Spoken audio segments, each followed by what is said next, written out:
नमस्कार मित्रों, मेरा नाम मोनिका सोनी है और आज मैं आपके साथ में भगवान शिव से संबंधित एक छोटी सी कहानी शेयर करने जा रही हूँ। महर्षि मृकुंड को जब संतान की प्राप्ति नहीं हुई तो उन्होंने भगवान शिव की कृपा प्राप्त करने के लिए तपस्या की। ऋषि की कठोर तपस्या से भगवान शिव प्रसन्न हुए। ऋषि से उन्होंने वर मांगने के लिए कहा। ऋषि मृकुंड ने संतान की इच्छा व्यक्त की। भगवान शिव ने कहा कि तुम्हारे भाग्य में पुत्र नहीं है, मगर तुम्हारी तपस्या से प्रसन्न होकर मैं तुम्हारी इच्छा पूर्ण कर रहा हूँ। मेरे पास 2 विकल्प है जिनमें से तुम एक चुन सकते हो। एक ऐसा पुत्र जो ज्ञानी तो होगा पर मात्र 16 वर्ष की आयु तक जीवित रहेगा, या एक ऐसा पुत्र जो दीर्घायु तो होगा पर अल्पज्ञ होगा। ज्ञानी ऋषि ने अल्पायु मगर ज्ञानवान पुत्र का चयन किया। समय गुजरा तथा उसके यहाँ एक तेजस्वी बालक ने जन्म लिया। बालक का नाम रखा मार्कंडेय।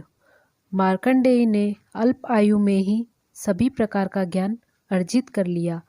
वह दिन भी आ गया जिस दिन उसकी 16 वर्ष की आयु पूर्ण हो रही थी। सुबह से ही माता पिता की आंखों से आंसू थमने का नाम ही नहीं ले रहे थे कि आज उनका पुत्र उनसे छिन जाएगा।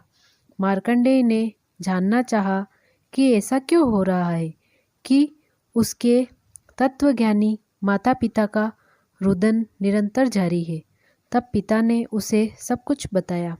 भगवान शिव का साधक मार्कंडेय सहज भाव से उठा और नदी के तट पर जाकर पार्थिव शिवलिंग का निर्माण कर अंतिम बार पूजन करने ही जा रहा था कि यमराज का आगमन हो गया।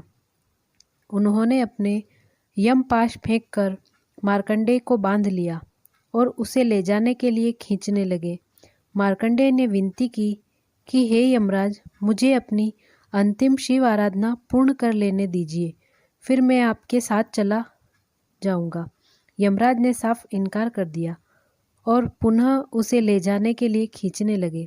उसी समय मार्कंडेय ने भगवान शिव की वंदना में एक स्रोत की रचना की जिसे चंद्रशेखर अष्टक के नाम से जाना जाता है। स्तुति समाप्त होते ही भगवान भोलेनाथ प्रकट हो गए और यमराज की छाती पर लात मारकर परे धकेल दिया। यमराज ने कहा कि हे प्रभु, मैं आपकी आज्ञा का ही तो पालन कर रहा था।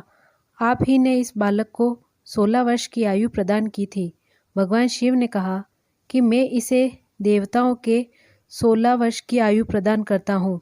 इस प्रकार शिव की कृपा से मार्कंडेय की अकाल मृत्यु का शमन हुआ तथा उसे दीर्घायु प्राप्त हुई।